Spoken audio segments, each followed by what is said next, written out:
I be filled with loving kindness. May I be well. May I be peaceful and at ease. And may I be happy. May I be filled with loving kindness. May I be well. May I be peaceful and at ease. And may I be happy. May you be filled with loving kindness. May you be well. May you be peaceful and at ease. And may you be happy. May you be filled with loving kindness. May you be well. May you be peaceful and at ease. And may you be happy. May we be filled with loving kindness. May we be well. May we be peaceful and at ease. And may we be happy. May we be filled with loving kindness. May we be well. May we be peaceful and at ease. And may we be happy. I am filled with loving kindness. I am well. I am peaceful and at ease. And I am happy. I am filled with loving kindness. I am well. I am peaceful and at ease. I am happy. I am filled with loving kindness. I am well. I am peaceful and at ease. And I am happy. I am happy. I am happy.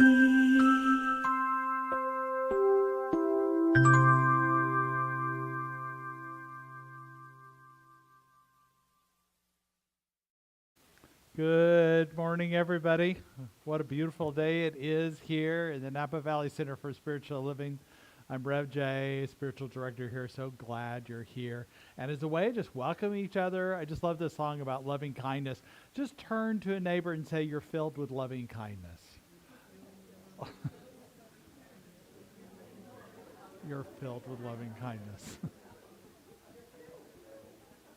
And now we'll begin our opening song, but let's welcome Astra Fox.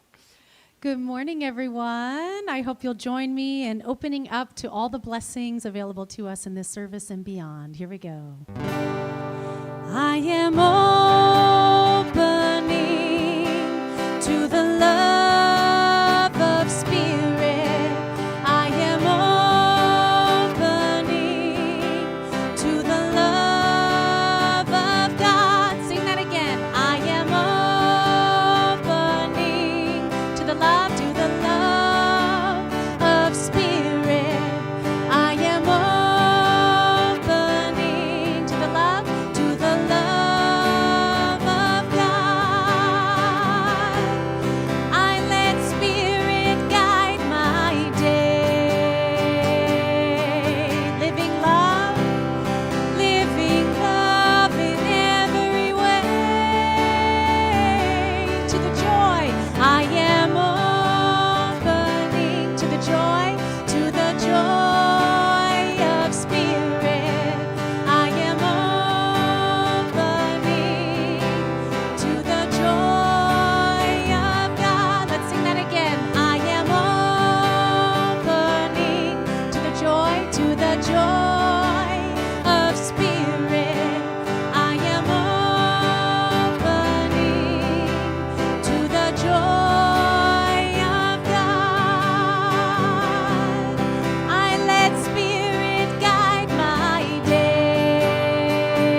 What a great affirmation this morning, just opening to the Spirit, opening to the love of God that we know is always overflowing and bringing more love to us. The more love we give, the more we're open to receive. So grateful to have everybody here. We'd like to begin our service with our vision and mission. If you'll look up on your screen, welcome those people who are online who can look at your screen and join in us to say, we are an inclusive community for spiritual growth and compassionate action. And our mission, we are co-creating a world that works for everyone by living intentionally, loving unconditionally, and seeing God in all people and all faiths. We welcome you today, if this is your first time or your many times before or first time in a while. It's great to have everybody here, great to have everybody online. I'm hoping that Jean Welch, who left to go back to her second home or other home. Oh, she says she's there. So hello, Jean. Everybody turn around and say hello to Jean. She's at her second home in Astoria, so glad to have everybody here and everybody online. So it's a beautiful day. I want to let you know before we begin our service, the sacred part of our service, that there's a few announcements I wanted to have. And the first of all, I know you've been hearing about this thing going on called Crush MS. Well, here it is, just a few days away. So, Karen, do you have any announcements? I know.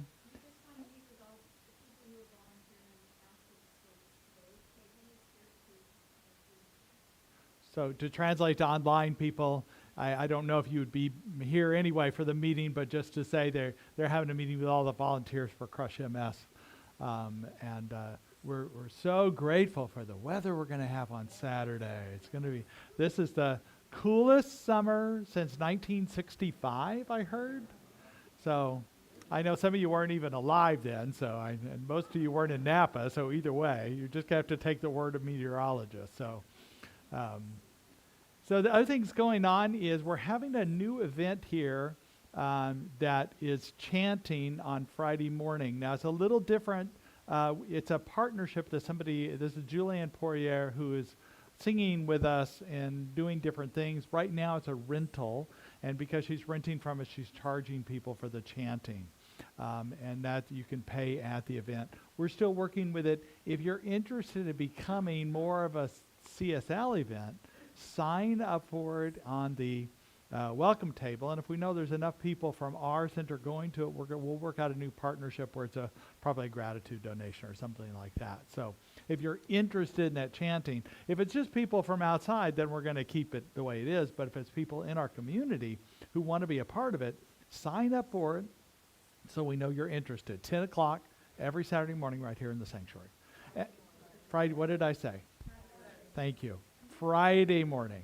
Good to know people are really listening this morning. So every Friday morning at 10 a.m.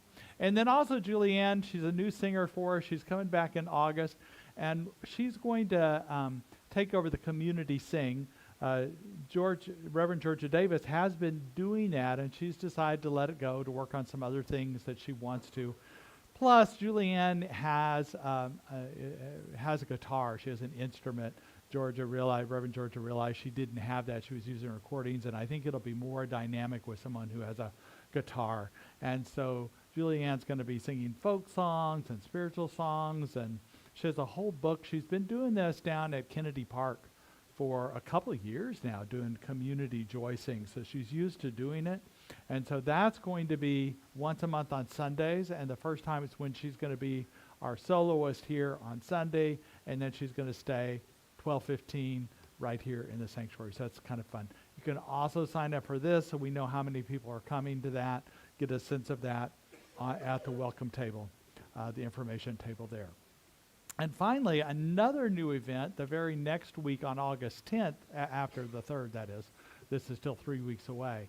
But something called Soul Collage. This person approached me, her name's Ann House, and she's a professional facilitator, trained facilitator for something called Soul Collage. And basically, it's using multimedia materials to express your inner being, your individual self, and use different kinds of media, including cutting out pictures from magazines or your own art or whatever you want to do. But you can see some of these examples here.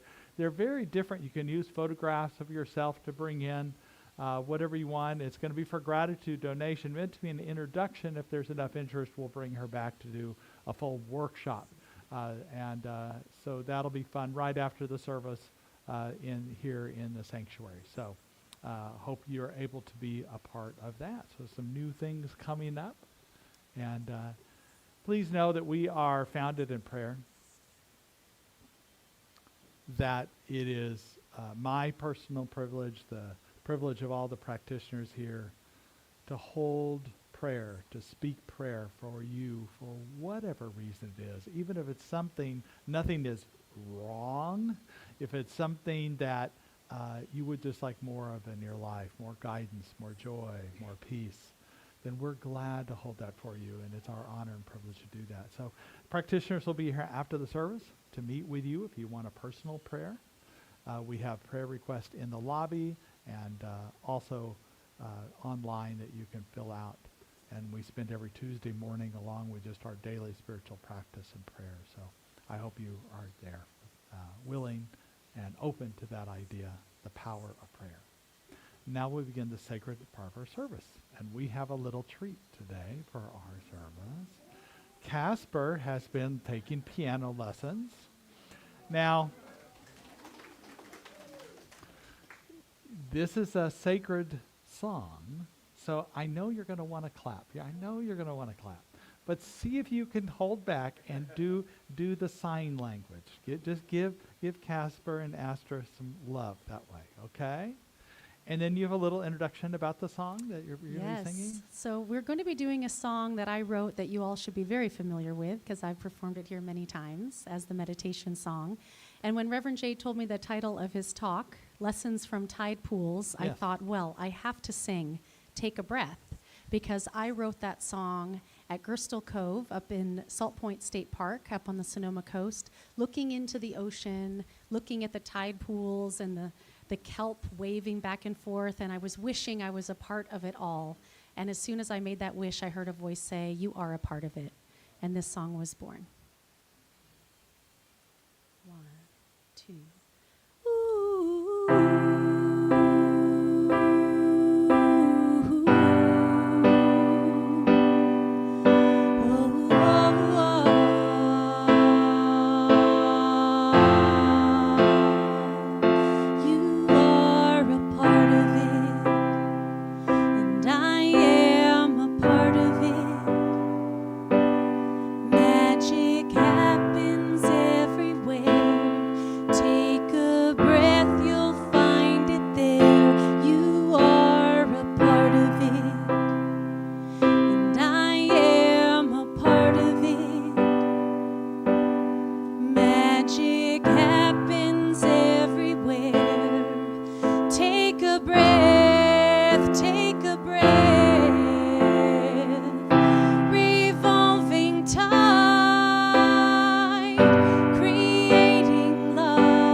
Magic happens everywhere.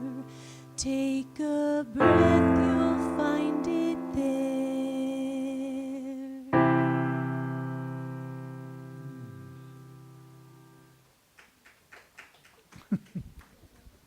Wow.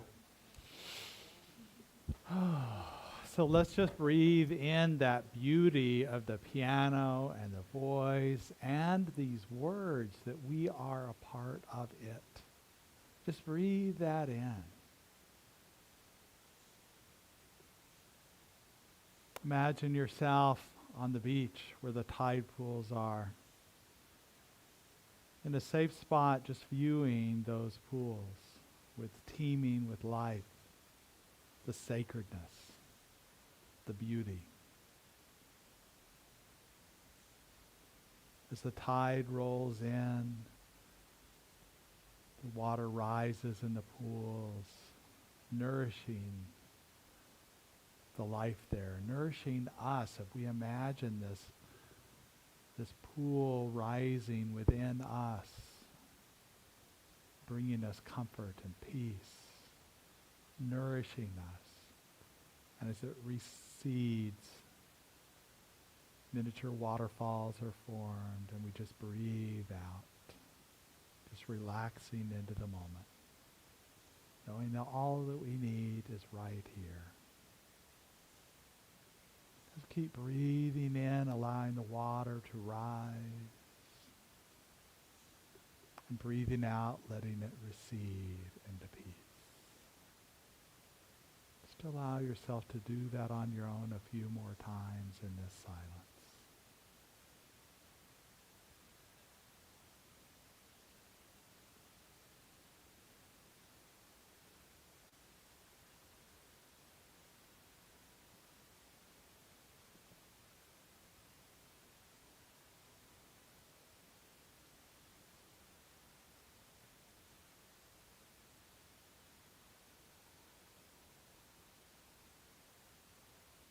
Step into that peace knowing all that you need to be healthy, creative, and powerful is already within you.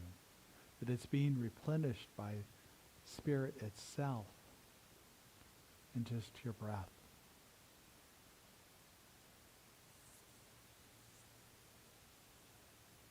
That we can take a moment anytime in our day just to replenish, to allow the water to rise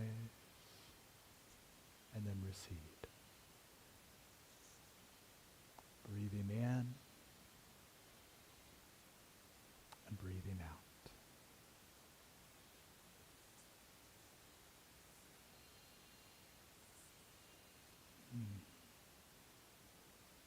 As we step into this place of a sanctuary that we are now, we know all is good and all is God.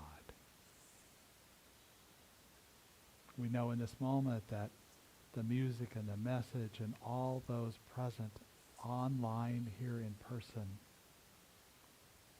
are blessed right where they are.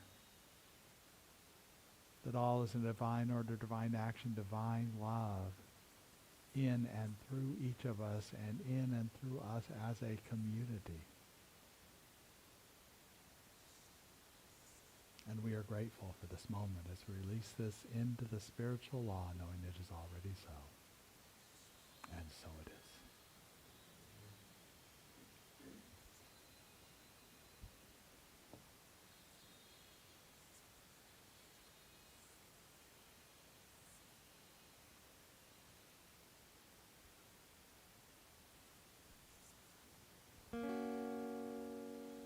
I am connected to this divine source of love that guides me through this world.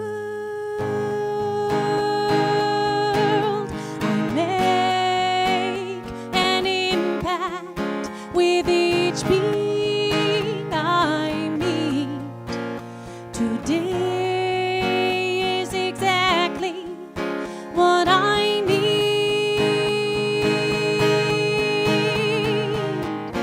for my highest good, for my highest good. I am worthy for my highest good, for my highest good. I am worthy. I am connected to this divine source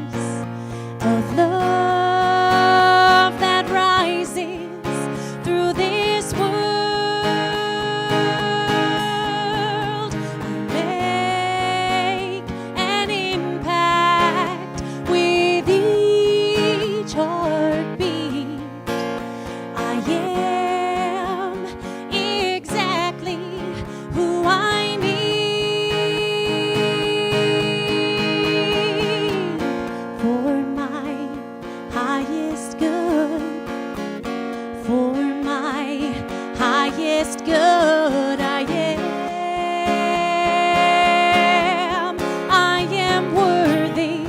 Won't you sing that with me? For my highest good, I am worthy. I am for my, that's right, highest good. For my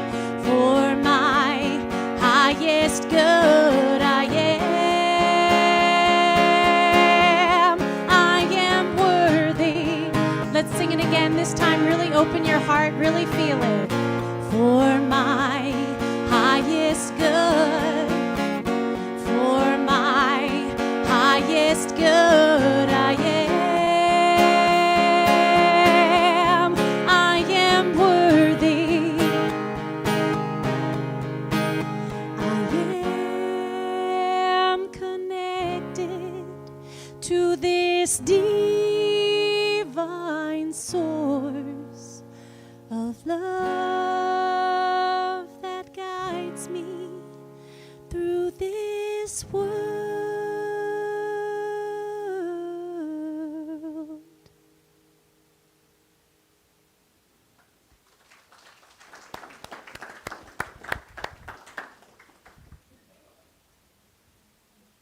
All right, now, Casper, could you come up here for a moment? Hang on. He's got to get his shoes back on. So I just want to acknowledge you, Casper, that not only are you really good playing with both hands, but you have a sense of timing and rhythm, which is pretty amazing, right? So now let's give him a round of applause.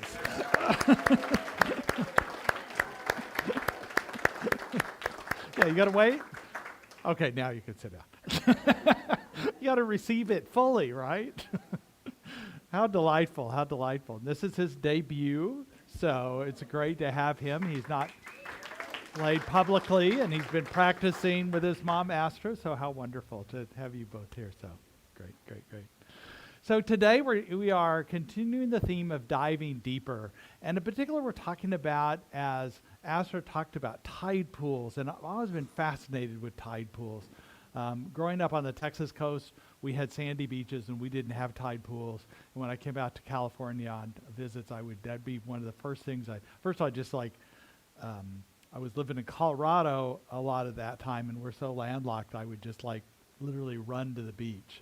But one of the things I would love is watching the life that was in the tadpoles and just the way it interacts and the way it is. But before we get into that, I do have a few jokes about tide pools. So first of all, what did the water say to the tide pool? Nothing, just wait. Thank you. You know these. She's got kids, and I told her it's okay just to say them out loud. But for the sake of online, because they can't hear you, it is, what did the water say to the tide pool? Nothing. It just waved. All right? And what did the tide pool say as the tide came in? Long time no see. And what did one tide pool brag about to the other tide pool? Look at my muscles. And how many tide pools does it change to change a light bulb? None. Tide pools can't change light bulbs, but tides can, right? Tides change, so yeah. Okay, that one needs a little work. Okay, there were 3 drops of water falling from the sky, and they were all bragging about each one was better than the other. The first one said, I am pure rain that came from a cloud. I am of the essence of spirit itself. The other one said, I was once a frozen hailstone coming down, formed of this ice, and now I am the purest of them all. And the other one goes, oh, but I was snow. I was formed and lightly floated down and became water as one. As they continued to argue with each other about who was pure and who was better, they all fell into a pool of water, and they became one. So ultimately, we all are one. Out of the one comes many. Out of the many comes one. And the tide pool, like I said, fascinated by them. The way the water will come in and raise up the water level and bring those nutrients and fresh seawater to the life, the starfish, the sea cucumbers, the urchins, all those things that are in there, little fish, crabs, and all the life that's teeming around it, brings that in and recedes and creating these little miniature waterfalls as it resides. And what we also know, we may not be there long enough to know, but the tide itself becomes higher and lower. Sometimes during the winter, they have those king tides, which are really big tides. And I'm sure they don't really talk about it, but I'm sure there are tides that are really low, too, that go out a ways. And yet what is sustained is this life in this tide pool that finds its way to adapt. That even if there's times when there are low tides where it is isolated and maybe beginning to dry up, feeling isolated, the life continues there.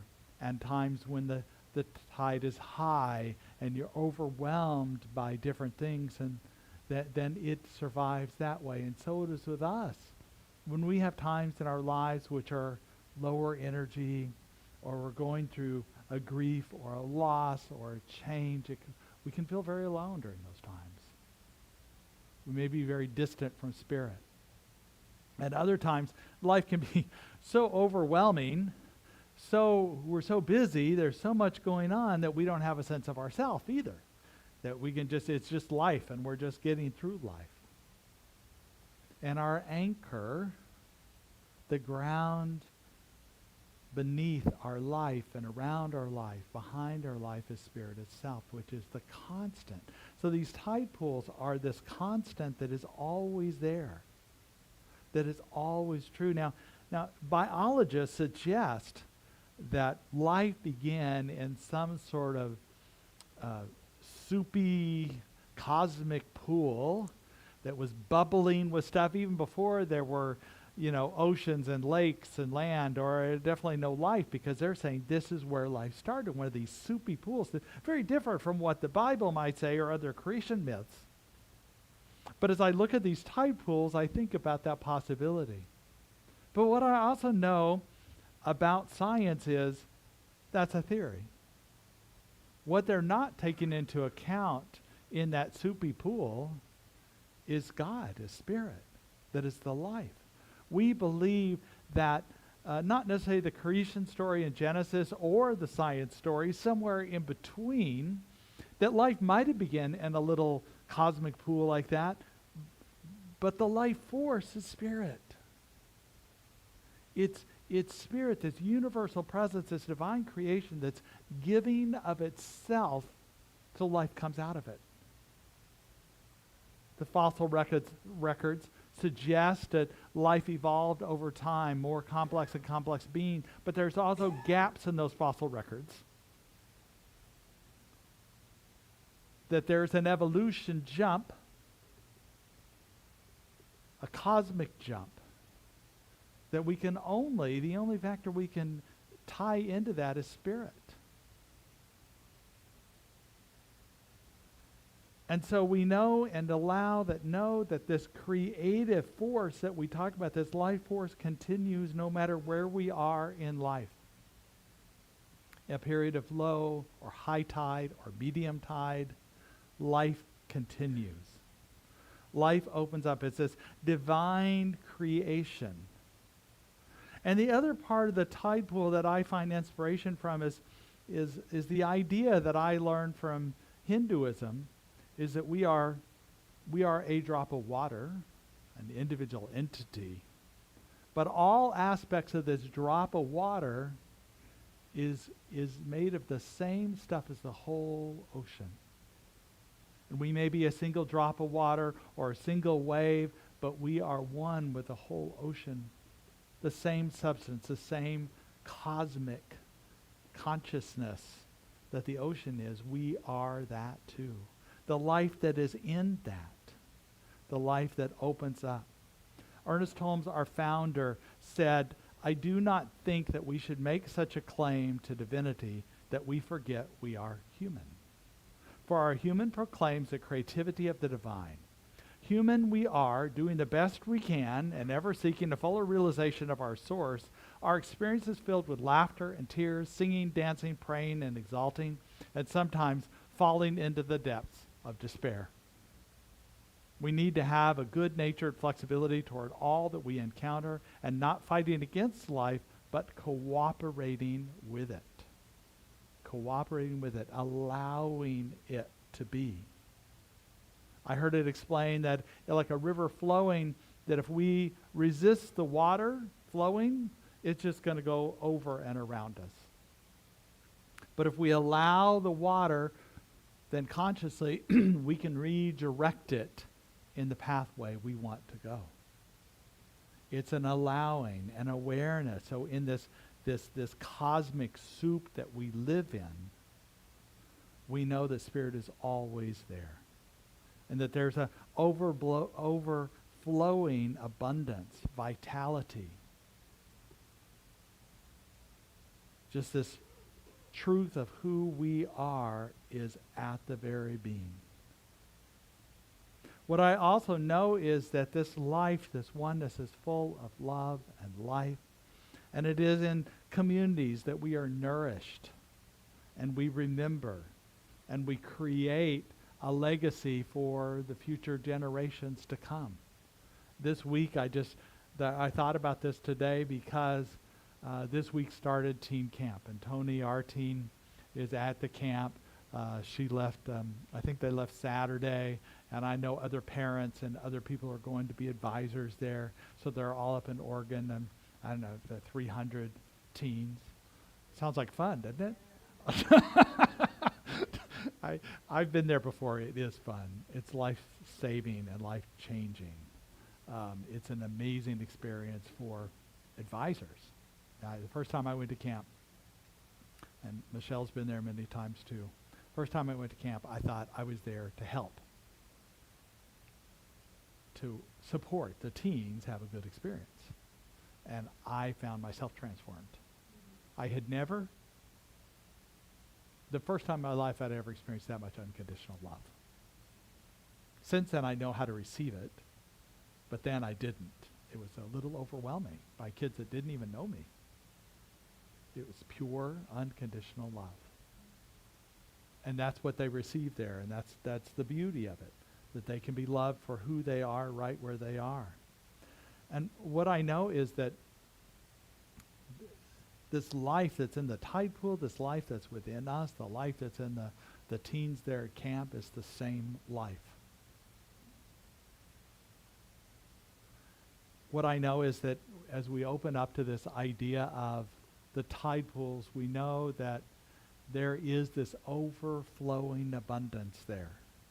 I mean, if you look at the life in it, I mean, there are so many different tide pools in certain areas, but they all look different. So, some are sharper rocks, some are rounder, some have different kinds of animals, different kinds of sea creatures in them, different colors of starfish that cling to the rocks. And the beauty of that diversity of life. And it's just an overflowing of life in that way. No two tide pools are the same. And we celebrate that diversity, that life force. And we know that life force continues to be recreated within us and around us every day. It's not a one-time thing. It's a continual thing, this life force that's there. One of my favorite authors is Brené Brown, and I appreciate her on many levels, mainly how authentic she is, how real she is, and how I can relate to what she's talking about. She is, by training, a sociology professor and does a lot of research. And in her early days, before we know her as an author now, she did research that on what makes people happy and content and joyful. And the answer is not something that made her comfortable. The answer was being vulnerable and open and risking. At that time, she was not a person who did that. She did not like the answer. But the research was clear. So she began a process of opening her own heart, her own life, and she found out it was true for her also. As part of that process, she noticed that she was being judgmental about people that were judgmental.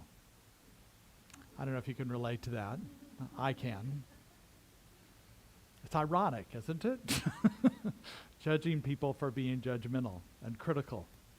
And she often said she wondered why they were choosing the things they did. And these were people that were close to her, family members, people she worked with. She just couldn't figure out why they were making those choices, and they should know better. She said she spent 35 years of her life thinking that people were sucking on purpose just to make her irritated. Now we know that's not true. So she was, I think what's interesting about that made me think about it, sometimes we do wonder about people. And I know I encourage you to be curious, but the curiosity I'm talking about is not the one where you wonder why somebody is the way they are. That's like down a rabbit hole that doesn't solve anything, and it just leaves us in a place where we're distant from other people.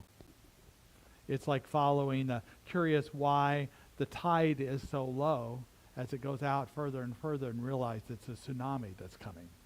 We don't follow all these leads of curiosity when they become judgmental, critical, or things that aren't healthy.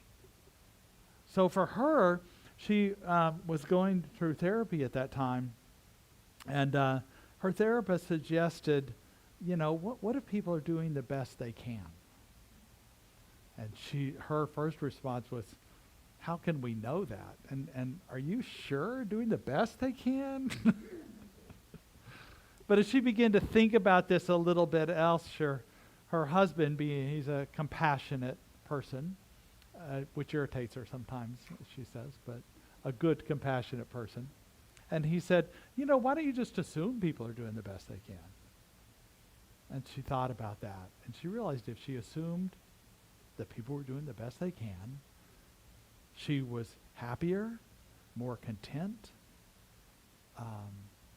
and more focused on her own self and her own life. And those people close to her, she had more available to connect with them as well, instead of spending so much time concerned about other people she would never know the answer to.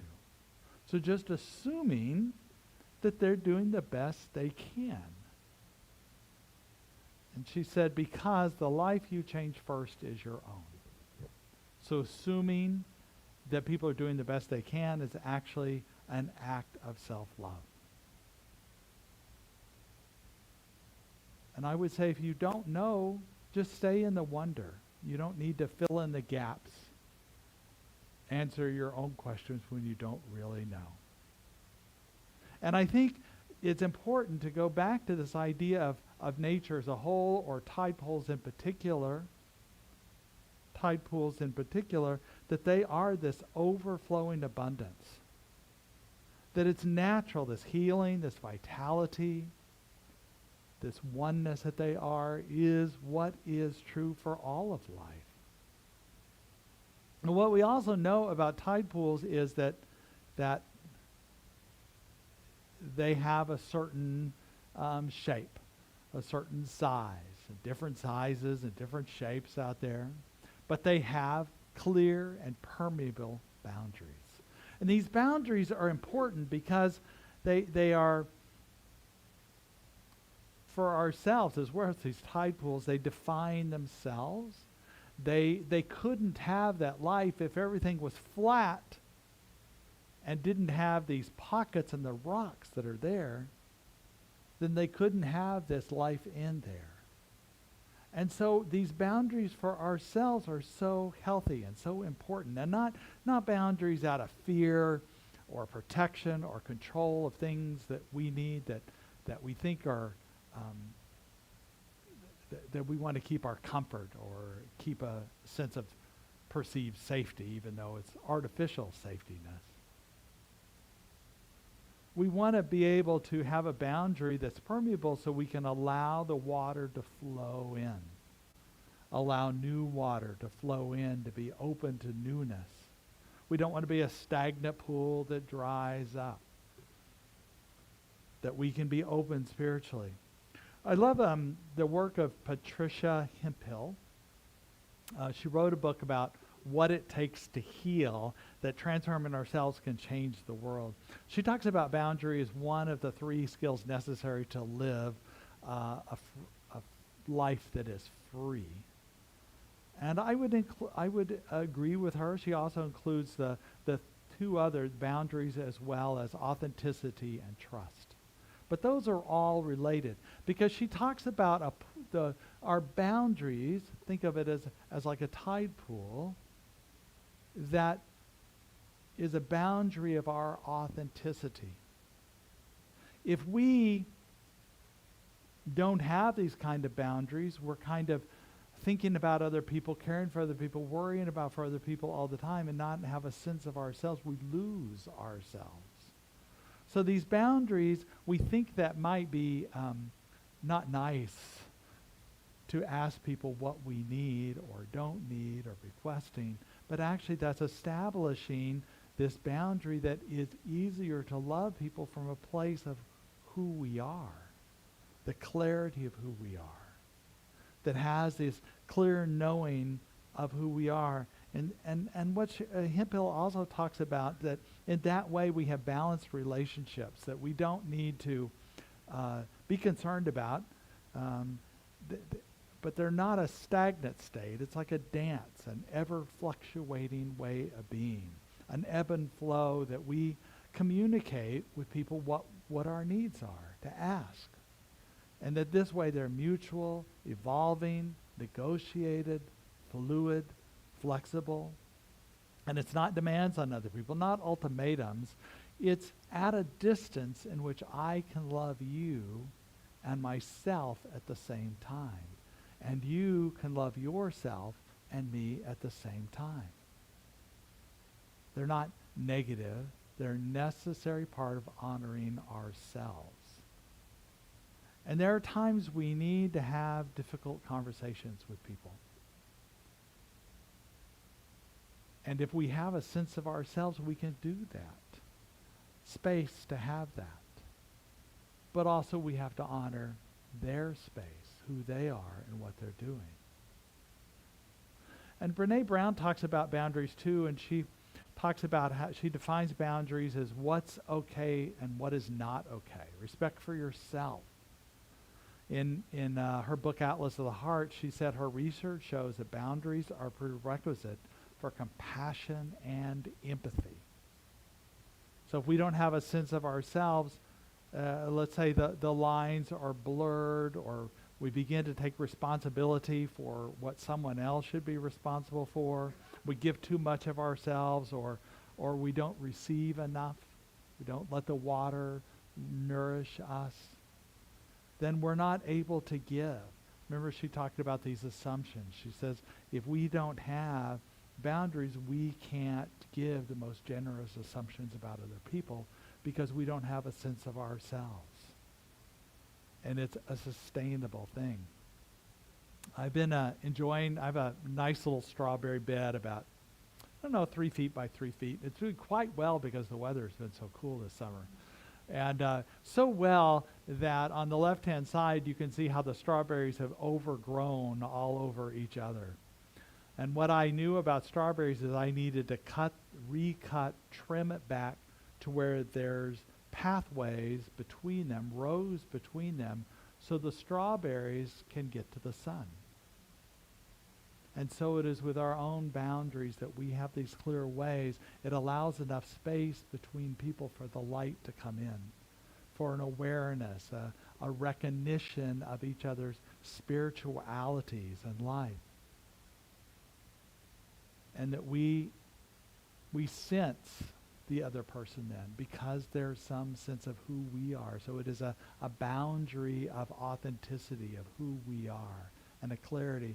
But if we merge those lines too much, and there's not a sense of who we are or a sense of who they are. And we do that out of what we think is compassion because we care about other people. but we can do it from a place of who I am, this, as Ernest Holmes says, divine and human being in all ways. And we can allow that to open up to a greater expression of who we are. So remember what Hemphill talked about that this idea about the three ways that we find a greater expression in life is boundaries, authenticity, and the other one she says is trust. Trust is an interesting thing because if we imagine ourselves to be a tide pool or observe a tide pool, there's a trust in that tide pool that life will continue. They don't even question it, right? We're the ones that question it quite often. A trust that there is a creative, a healing force, a life force that continues to move through us as us. There's no gap there. It may feel like the tide, as the tide recedes and goes away from us, that there's life is receding away from us, literally, that we feel distant. And yet what we know is there's a greater life that's always there, that is nourishing us, healing, as we remember this truth of who we are, that the water always comes back, it always brings us forward, always know this greater truth that we can be. And I know that this flow that is happening is a constant, that we can be aware of our inner guidance, our inner life, our inner being. Just like in the meditation this morning, I talked about remembering occasionally during your day to take a breath in, to remember who you are, both divine and human. If you find that you have judged somebody or made a misstep in some way, that's the best time to breathe in and recognize your own humanness and your own divineness. But here's the other thing about tide pools that I think is important to think about. Although I talk about this oneness, in this one tide pool there is so much different kinds of life. Starfish, what are the spiny things, and urchins, and sea cucumbers, and so many different kinds of things and different colors of different animals, little fish swimming around, little crabs on the side, not in the water maybe, but hanging out on the side, and little insects that are going around. It's full of life. And that life is symbiotic. It supports each other.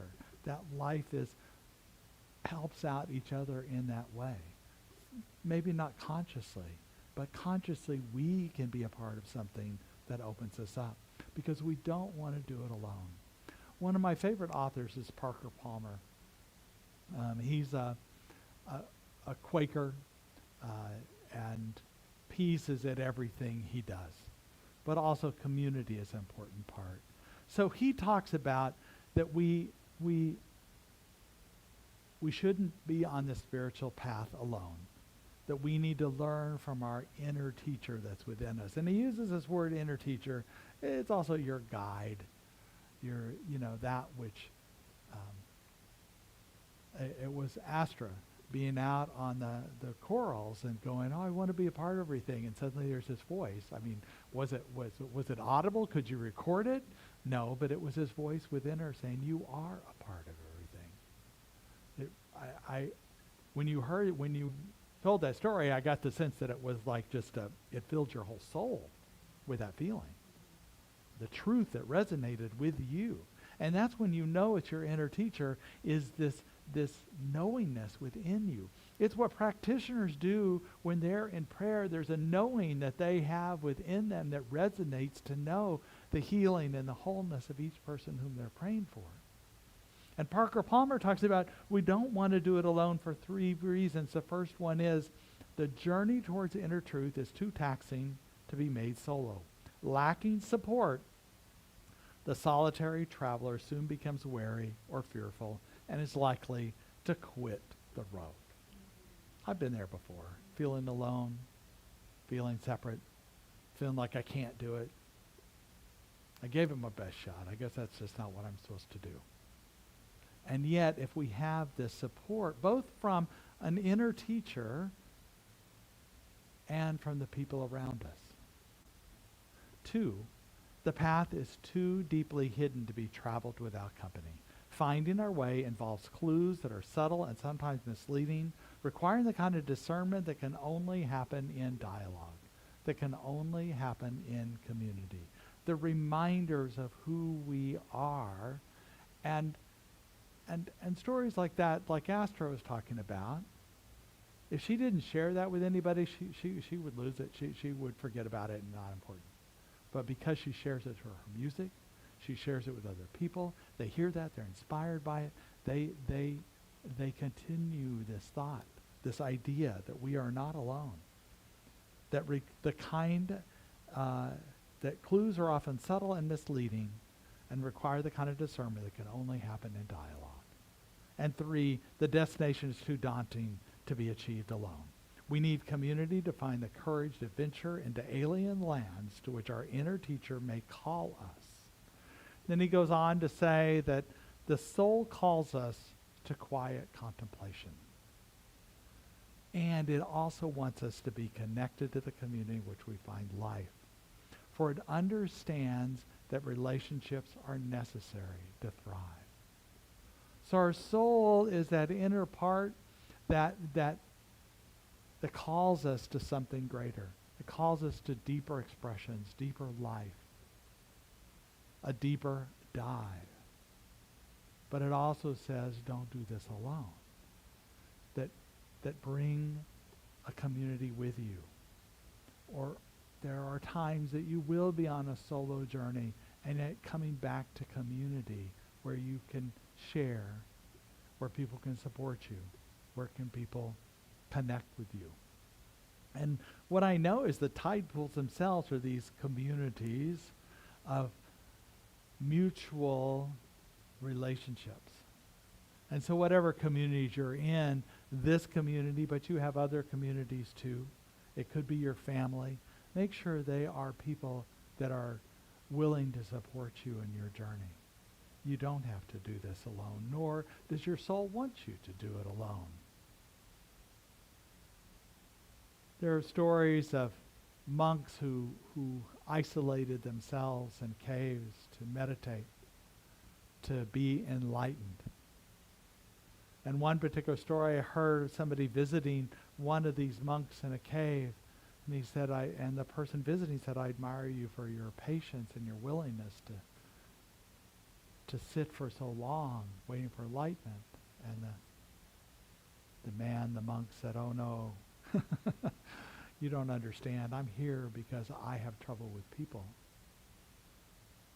I don't know how to be around people. I think your path is the one where you're going to find enlightenment much faster. To round off your edges, to connect with people, the challenges of people themselves. And yet, it's in that connection, that pool that we have, that we find a greater love, a greater joy, a greater peace in everything we do. Whether it is in our primary relationships, our friendships, our community, wherever that is, we need each other to continue to evolve. Just like the tide pool, maybe it did start as a little primordial soup, but Spirit infused it and created life in it. And Spirit continues to create life in us as we join in a celebration of this life within us and around us in community. Let us go to prayer. What I know about the truth about us is we are divine and human beings. We open up to the greater truth of who we are in this oneness of all that is. And so what we know from this oneness is that Spirit is moving in us in this subtle and powerful way, and we just allow it to be. We allow this water to flow through us, to rise up, and we know it is Spirit bringing us, nudging us, encouraging us to be full expressions, alive, genuine, authentic, and powerful. We know that it's the nature of Spirit to be this in us, and we're grateful for this. As we commune in this wonderful pool of abundance and love and life, and for this we're grateful, and so it is.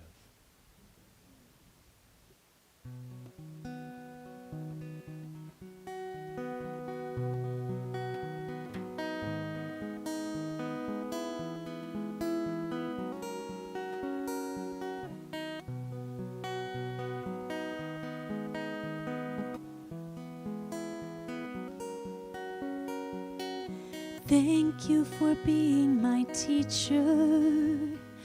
Thank you for being my guide. Thank you for being my healer, for the one who is mending inside. Thank you.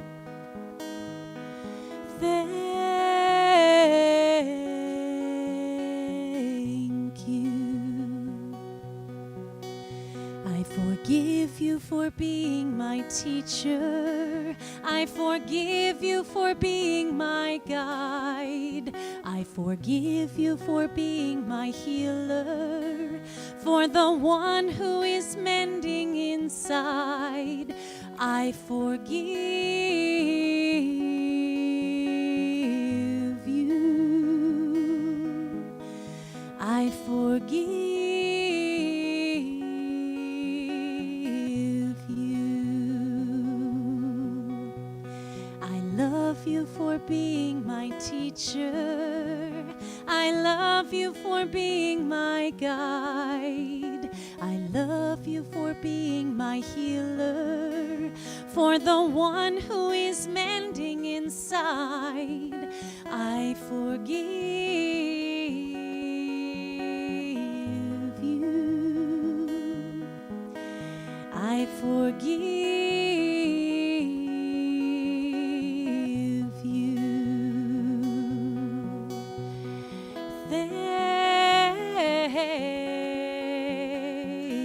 you. Thank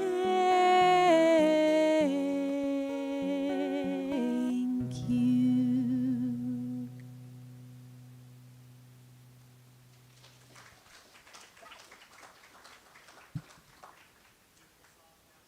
Thank you, thank you.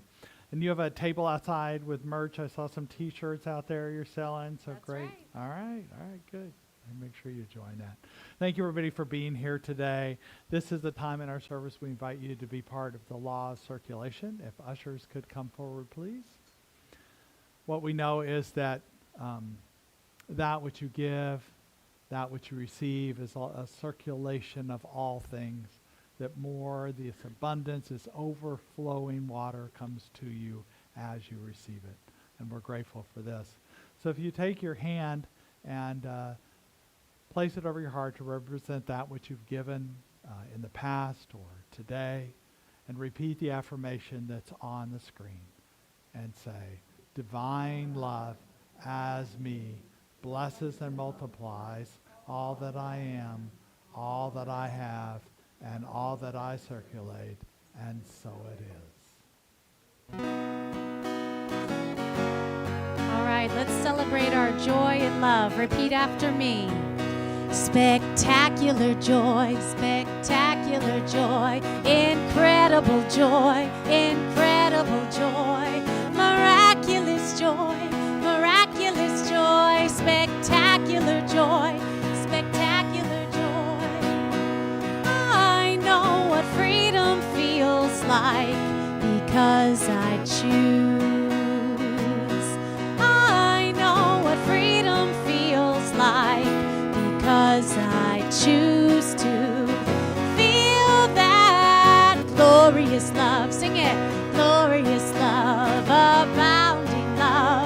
abounding love, infinite love, infinite love, glorious love, glorious love, spectacular joy, spectacular joy, incredible joy, incredible joy, miraculous joy, miraculous joy, spectacular joy, spectacular joy. I know what freedom feels like because I choose to. And so it is. So it is.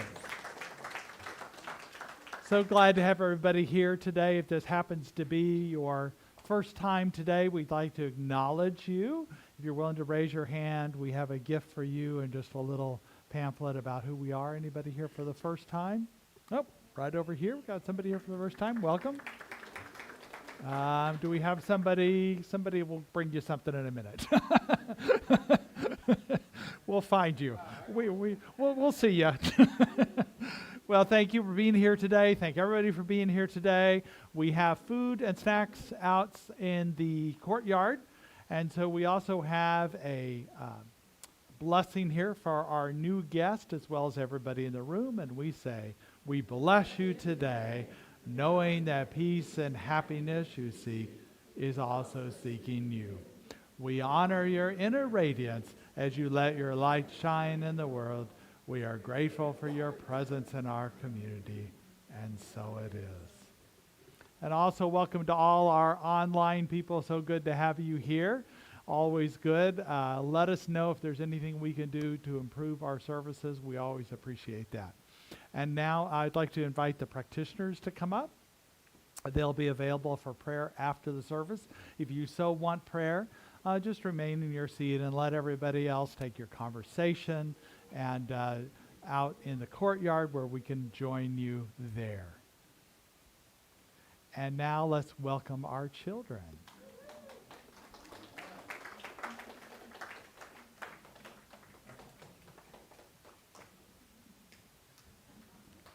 Is he sleeping?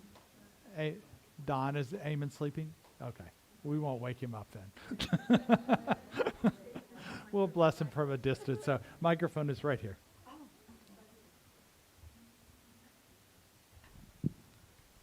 Can I say something before we do our affirmation? Are you okay with that? Okay. I just wanted to let you all know that Tony is at camp, our teenager, left for camp yesterday, and is very excited. And I just would like for you all to hold our teens, our CSL teens, in prayer that they have a great time and that they travel safe on their way home. They got there okay. And that they have this wonderful experience in this magical thing called life. Okay? Thanks so much for that. And then today we talked and had conversations about the word grace. And so we'd like to share something with you.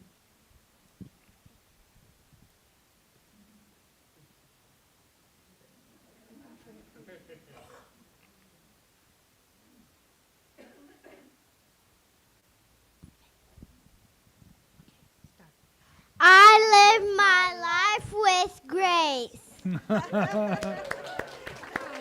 I live my life with gifts. Blah, blah, blah, blah. I live my life with grace. Good job. Blah, blah, blah, blah, blah. Well, let's have our blessing for our children. If you look up on the screen, you can say, we love you, we care about you, and we're here for you. Let's all stand for the congregational affirmation. Repeat after me. Something wonderful is happening through me right now. Something wonderful is happening through me right now. I'm led by Spirit. I'm led by Spirit. I'm guided by wisdom. I'm guided by wisdom. I'm protected by love. I'm protected by love. I'm here to be a blessing. I'm here to be a blessing. I am so grateful. I am so grateful. And so it is. And so it is. And now our song stand. So let there be peace. I am a stand for peace. Let there be love. I am a stand for love. Let there be joy. I am a stand for joy. We We are making a new world now, so let there be peace. I am a stand for peace. Let there be love. I am a stand for love. Let there be joy. I am a stand for joy. We are making a new world now. We are making a new world now. We go forth, we know that we are in the tide pool of life as we enjoy this abundance that it all is. Have a great Sunday. So it is.